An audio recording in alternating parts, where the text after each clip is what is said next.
we're going to talk about Facebook and how we've used it. Just a quick graph there that kind of says it all. You know, 2006 when Facebook started, down there at no users. I think we're at 850 million at the moment, and by the end of the year, they envisage it will have over 1 billion users, Facebook, bar anything major happening. So, just to set the context, it's rocketing in its use. What we're going to talk about today are 3 things that we've used it for. So we've got augmenting classroom activity, so where we supported lecturers in using Facebook outside the classroom to supplement what's happened inside the classroom. We'll talk about a project where we've used it for support and a bit of experience that came out of that. And then for distance learning as well, it's quite an interesting distance learning program that we did. It's kind of, I think it's actually quite innovative and, dare I say it, it was quite groundbreaking in what we did in the distance learning thing. So we'll just give you an idea of what we did there as well. Before we start, and I know this was quite interesting with the first group, and I know that Sue covered this in the keynote, but we just want to get an idea of how you use Facebook at the moment, just to help us peg the rest of the session. So you've got your clickers. Apologies, people that just come in. Can I just ask where the box is up to? Can we pass it back up here and we can just, thank you, just give the extra people a couple. Thank you. Thank you. Anybody else need one? One there, one here. So just, sorry. Thank you. So just, polling's open now, so there you go. Just quickly, just vote on how you use it personally. The next slide is, just press the number that corresponds with your answer on the left-hand side. Point it at the screen. I've got 19 votes in there, 22, 23. I think that's about everybody. So let's just see how you answered. 24. Just give it a second. So this is what we said, okay. Fairly similar to the first group that we had this morning then, and people tend to use it personally. We've got some people that maybe aren't Facebook believers, never using it, and some people that are in there several times a day, obviously enjoy using it personally. Let's see how you find it professionally. So just vote again, this time for professional use. Can we keep going up? Okay, we're up to 24 again, so I'll move it on. Let's see. In terms of professional use. That's a very similar story to this morning. We found that quite a lot of people are using it personally, but not professionally. And I think it's still in the finding the uses kind of stage, like a lot of social media at the moment. With the voting, by the way, if we have time at the end, then we can always stick up another slide and put the question in. So if anybody's got anything else they'd like to find out from the group, you know, ponder it through the session, and at the end, if we've got time, we'll do that, because it's quite useful to get stats back from people in the trade. Oh, Gillian, just in time for one of your slides. Okay, plug in and I'll take that. Thank you. Okay. So what we're to talk about here is where people use Facebook to supplement classroom activity. So it's that outside classroom type thing. We've got various people using it across the university and across the sector actually. There's quite a growing amount of research out there to show that it is having positive effects on students. And the sort of examples that I can cite you, sorry I've just been running, I'm a bit out of breath, it's where they support each other quite a lot, peer-to-peer support, and there's quite often, sometimes tutor to student support as well. And it's things like, can you tell me where this is? When's the assignment due in? Help me with this particular subject area. Now it is the sort of thing that people have sometimes done within a VLE. However, within Facebook, because people are in there a lot more, were these active users of Facebook? Personally, but not so much professionally. Yeah. So if students are using it personally several times a day, this morning's group was several times a day was the biggest one. Fairly similar. Right, fairly similar, okay. So they get the feeds much more often, whereas we all know that logging into a virtual learning environment is quite a different activity, and people need to take that step, so don't always get that information. So it's used quite a lot for announcements and notifications. Can I ask a question? Of course you can. One of the things that we think but don't know is that, for example, in our student community, there's quite a distinction between the Facebook for their personal stuff, but they really don't want their university impinging on their personal space. Is that something that you're finding in that same personal professional split? Yes, but it's wearing down the whole Facebook ethos. They've changed their mission statement 7 or 8 times now. I forget whether it's 7 or 8, and it's evolving all the time. And the whole culture of social media changes. One of the points I think we've got on the slide later on is it's taking the social out of social media. And there is resistance to that. You know, people just like their own circle of friends. People don't like the mums on. So to have educators on and teachers is, you know, the same resistance. However, that is changing. It's definitely a noticeable change. Do you think with the change that it might stop people using it as a personal space? If you actually start moving it into being an educational space, it becomes the new VLE. Then all of a sudden they start, used yes, less. it becomes used less. So yeah. I'm not a futurologist. I think as well, Yeah. But- there's But yes, some it would be a anecdotal, new thing. there's some anecdotal evidence though that some people, particularly newer users, actually Facebook to them is the internet. They're using Facebook to do everything in it, in which case we need to be there. Yeah, and that's a very interesting point because Facebook, as I said, have changed their mission statement 8 times since they started in 2006, might be 7, might be 8. But a futurologist has predicted that they're going to change it. Their thinking is that they want to become the #1 place that people go for information in the future. Now currently that's Google. If Facebook wants to be that, why is that going to change the dynamic? If we're using Facebook instead of Google, that's going to have a massive impact on people's expectations around Facebook. So if I was a betting woman, I'd say yes, it's going to change. You're going to say something next. No. So sorts of things are examples there, just to go back to that around supportments and announcements of things like classes cancelled, classrooms changed, assignments are due and so on. We've put some extra slides at the end of this, not that we're going to cover them, but there's links to things that we mentioned, and there's some references there. One of them, Stephen Heckle's daughter. Does anybody know Stephen Heckle? Come on. He's a professor from he was in the University of East Anglia. I think it's safe to call him a futurologist. He's certainly a leading thinker in the use of technology. His daughter's a classroom teacher in secondary school, and she's been using it quite a while. And for me, that was quite an interesting area because secondary school kids are a different market, and there's all sorts of issues around, like teachers don't want to know if the kids are going down to the pub underage drinking. That's a massive issue for a teacher to know what's happening in their lives. But what she's done is put some guidelines up about use of Facebook in secondary education, and they were quite a useful reference for us doing it here. Less issues, but if you're erring on the side of caution, then it was a useful document to find, and that's linked at the end. You can also do things like build groups for specific subjects area and discussions, post photographs up of activities, problem-based learning activities, videos, field trips and so on.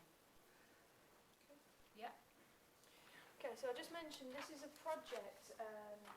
What it was is a group. It was the Faculty of Health and Social Care have a high attrition rate. So students are taking a year out for whatever reason. It might be they've got caring responsibilities, you know, babies, I don't know, illness, that kind of thing. So they're dropping out, but they're dropping out for a year. But the rate of them not coming back was too high. So they set out on this project. When the students drop out, they have to lose sort of all academic contact with the university. So they lose their email, they lose their VLE, they lose their access to the library. So what they're trying to do is keep the relationship with these students.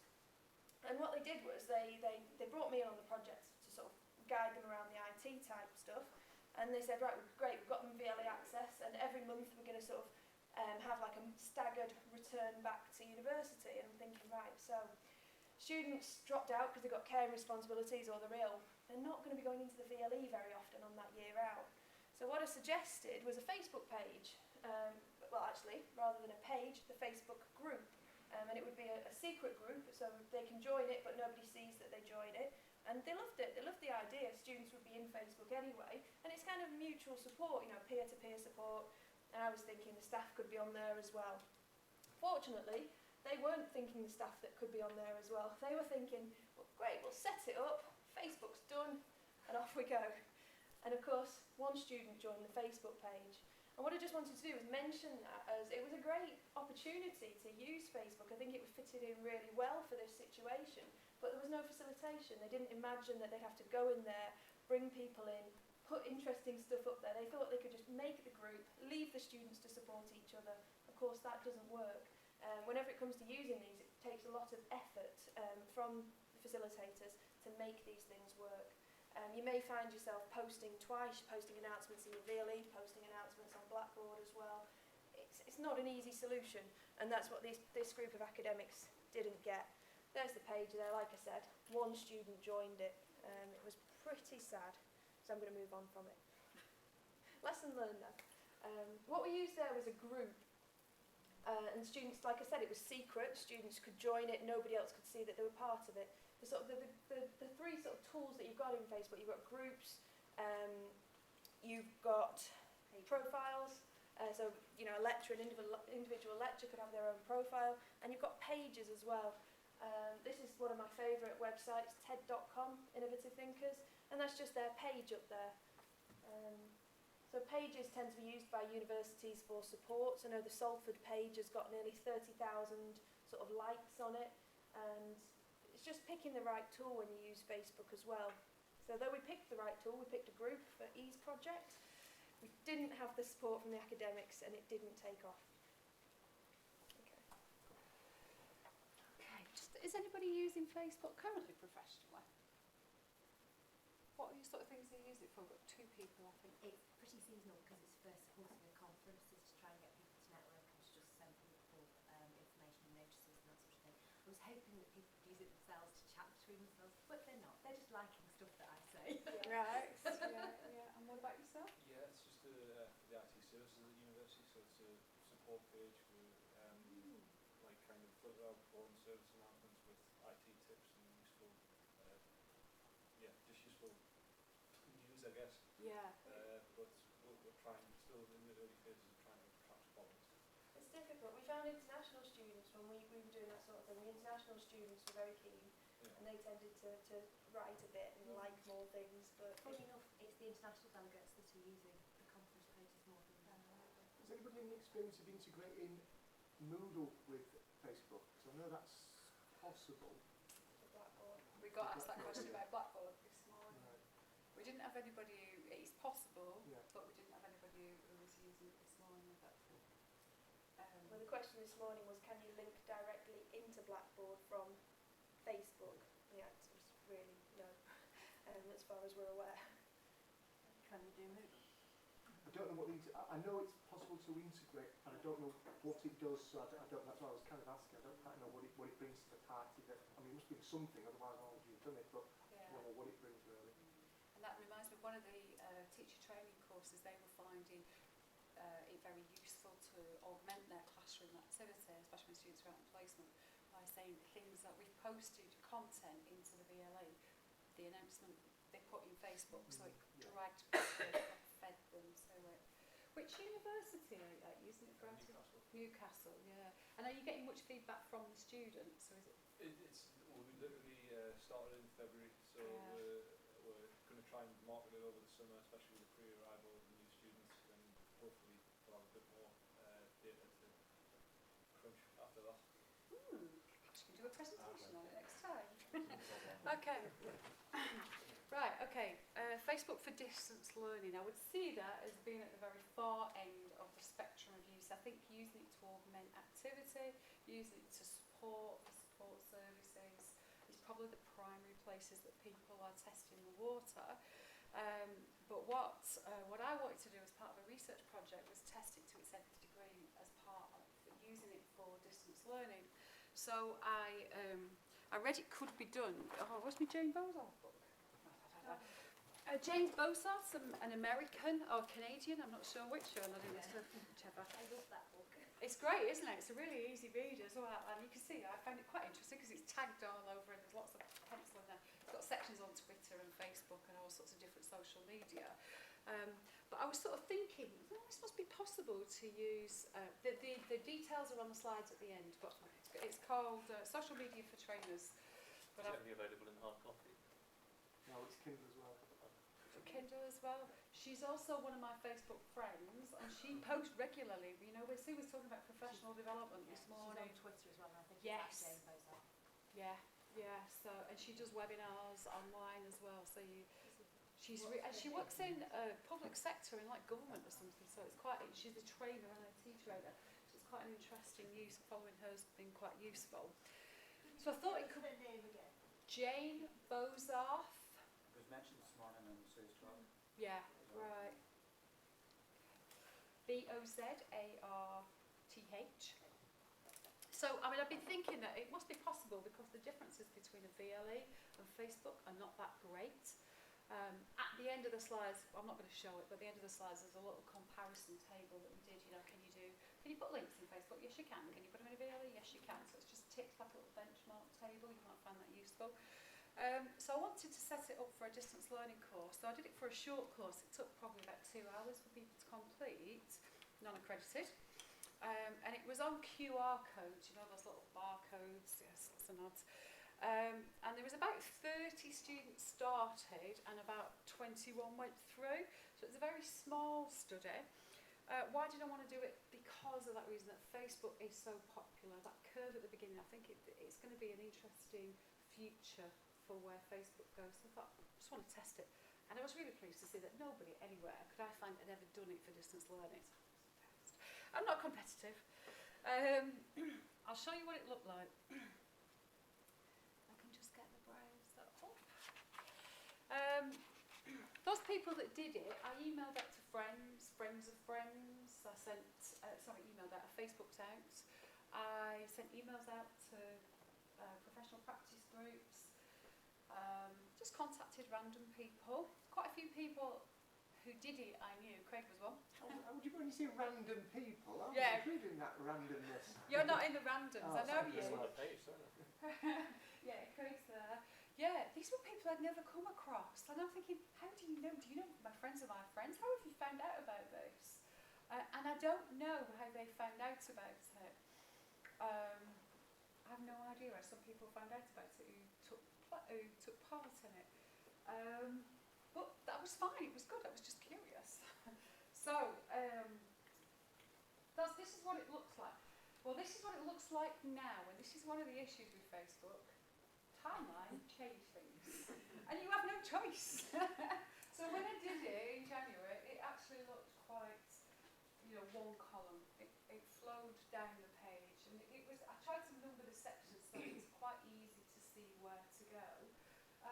Then they brought in timeline. I looked at it and thought, oh gosh, I don't know what they've done to me here. But then when I took courage to look back again, I thought, oh, actually, it's still quite easy to follow. Now there's a section here, you've got to sort of read left to right. It's still got my number 1 bit, and then got a little self-check quiz afterwards, and then it goes down to page number 2 and number 3 and so on. So it did sort of follow a lesson plan, if you will, the format. And the sort of things that you could do, I was trying to establish why people were in there, what they wanted to get out of the course initially. That sort of didn't work too well because people tended to tick the options that were already there and not really add their own. Not everybody realised, kind of like Facebook savvy were, not everybody realised they could do that. Still. And then a link, you can see there's a link. I didn't create any content. There's a question about intellectual property. If you put anything in Facebook, they own it. Copyright, intellectual property, the lot. So I wanted to be quite careful about what I put up there. Not that I thought I'd write anything that significant really, but still I wanted to cut down on work. So I linked to other people's work. So I put a link in there to Leela Fever's Plain English videos. If you haven't seen them, they're brilliant. They're really nice animations that explain things really quickly. So that sort of explained what a QR code was in a really nice, easy way. So people watched that and then they commented on it. And then we have a little quiz, self-check quiz, just a bit of fun. Just want to see how it works. So I asked what QR code stood for. Problem was, I could say everybody else's answers. So if they were a bit unsure, you could look what everybody else had put, so you could like copy electronically. But still, it worked reasonably well. There were some drawbacks. People, education rather than socially. That was a bit of resistance. But I interviewed some people afterwards, and some found it an issue, some didn't, some liked it, some didn't. Distraction of adverts and things. The person who was brand new to Facebook, who'd never used it before, was getting pulled off with all the weight loss and the Cheryl Cole adverts. Some people said that wasn't an issue because I think you sort of switch off mentally anyway eventually to the adverts as you become more of a user. Navigation was a little bit of an issue, but tell me if it isn't in a VLE. But it wasn't too bad. Because people were familiar with using it, they didn't seem to need a lot of setup. Just go back to the point about who used it. There were people that you didn't know found it, you know, in Facebook, they wouldn't have found that in a VLE. So it depends on the type of learning that you're putting up there, the reason you're putting it up there. I mean, this is not for profit. If you're trying to sort of make money out of it, you know, that would be difficult to make a profit out of. But as an experiment, as research, it kind of worked. Well, I think you can do it as a closed group then. I've made this a page so anybody can join it. You can go and have a look at it afterwards. You can go through it yourselves. Because I set up a page, I wanted it to be an open educational resource and I wanted to see what happened and who joined. I think the Liverpool School of Business and Economics or something like that, they actually run the vast majority of their MAs run in Facebook. Right. The vast majority. There are parts where they need to come out and submit something, but the significant majority is in film. That's obviously for profit. So Right. they've found some way of managing that, of having an e-commerce facility. Yeah, maybe I shouldn't have said that. I didn't quite mean that. That was a bit of a weird comment to make. What I meant is that the type of learning that this is, people could access it, they could just search for it and find it. It's just freely available. And there's different types of learning. It might not suit every sort of course, but it did suit this one. Sorry. No, it's all right. I'm just looking at the screen because I'm conscious of time. We covered that one though. Yeah, I think so. I think those what didn't work quite so well. I think I've mentioned those as well. Oh, designing backwards. You had to put the last section in first. That section, I did 10 sections. You had to put that in first. The section then got my head around it though. And to be honest, it probably was easier for me than doing it in Blackboard. Yeah, I've mentioned those. Lessons learned next time. Again, it's back to that facilitation issue that Amina mentioned for the EASE project. It still needs time. Online learning needs facilitation. It takes longer than it does to do a classroom activity. I'm not sure I gave this long, to be honest, that we're doing a classroom with all the pressures. But you don't get away from that. That's still needed. Okay. So what we've got to finish off with is just a group exercise. Now, we kind of covered a lot of this, but we'd just like to give you a few minutes to discuss it amongst yourselves in groups. We're going to just quickly, you're on rolly chairs, get the room into 3 fairly large groups, and then group 1 will have at the front of the room, group 2 in the middle, group 3 at the back. So I don't know if some of the middle want to just roll around the front. And you just take your point. We haven't got very long to do it, we're coming towards the end. We'll just give you a couple of minutes just to pick up on the point and try and knock it down kind of thing. Give me the reasons, you know, give us the reasons why these are no longer issues, if you can. And then we'll just feed back very quickly at the end. So do you want to just roll into 3 groups, just roughly? Thank you. I think we're having good discussions, but would anyone from the front just want to feedback? Yours, Facebook on the right, so many materials on there. What were any comebacks for that? Culturally, we're conscious that universities are nervous about the loss of IP and the loss of rights over their own knowledge because it's the business we're in. But actually, the linking back to our own content somewhere else is actually quite a smart way of dealing with that. In that, the only bit that Facebook are then owning is just links to stuff that's ours anyway. So actually, arguably that's the best answer we can see. We also Culturally, it's probably quite difficult to sell that to universities. We're also thinking about new era where students are paying enormous sums of money on undergraduates, because what are they getting for their money if it's not exclusive access to materials? So then that challenges ideas of education for the public good and common good. Yeah, there's certainly a question. I'm not sure that as long as the quality of what they're getting is there, what you find. But if they can get it without paying £9 a year, why would they do it? Well, I know I was on Twitter earlier today, and it was Harvard and Yale have made courses freely available online, the full course. And you can even, I think you can pretty much certify it at the end as well. And you're thinking, MIT do, you pay a little bit extra. Through, Yeah. through Facebook or no, through iTunes University? I'm not sure what they're going through, it's just a tweet or so. MIT have just sort of posted stuff up Yeah, on their own. They just have kind of pages with Pretty. actually pages with links off rather than embedded stuff, which Yes. maybe some other network. I mean, there are places where you host your videos on YouTube, and you maintain control over them that way. But what goes into the Facebook tends to be the discussions, the comments, and the threads of discussion. And you're thinking, okay, we sort of looked at that, didn't we? And we thought, well, Yeah. that's okay that Facebook own that, because out of context, it's not really very valuable to anybody. Everybody goes to group Yeah, 2. group 2. So Facebook changes too often. It seemed to be more the privacy laws that we were concerned about than the cosmetic changes. And apparently the privacy, it gets backdated as well, so if you change it, you need to make sure that the content entered previously is updated as well. That's the main concern. Yeah, valid concern. I don't think I've got an answer to that right now. I know health students, they've had problems with that because they're going to work in the NHS afterwards. Yeah, what we were sort of thinking with that one was the way that your course went in, and then when we came back to look at it before this presentation, it's like, oh God, it's on a timeline, it looks completely different. And you're thinking, but actually, it's okay, it's still usable. I mean, it's changed a lot, it surprised us, but when you stop and look at it, you think, oh, that's all right, it still works. And I think it's just like a way that we're going to have to get used to, isn't it? If you're going to use these things, you've got to be flexible. They're going to change. It's not like your VLE where you control it, you can time rollouts, that kind of thing. Moodle 2 versus Moodle 1.9. A couple of things have changed, and it's been quite a shock, I think, to some people. But that's what's happening. So let's go. Much broader. Yeah. Can you edit the things once they're in Facebook? Can you WhatsApp? Could you edit your course? Yeah. So I can edit it any time. Yeah.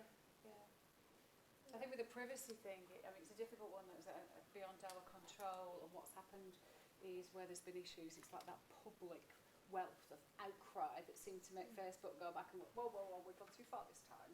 But it's digital literacy, people need to be aware of what they're putting up there, who owns the content and so on and so forth. Third group, did you have anything on Facebook invading social spaces? It's okay if you didn't. Was there any other points that anybody else wanted to raise? Okay, we'll be around. There are cakes. They're going to make up for not having enough sandwiches at dinner time. And if they're not, I'm just going to go and shoot them, I think. No, so...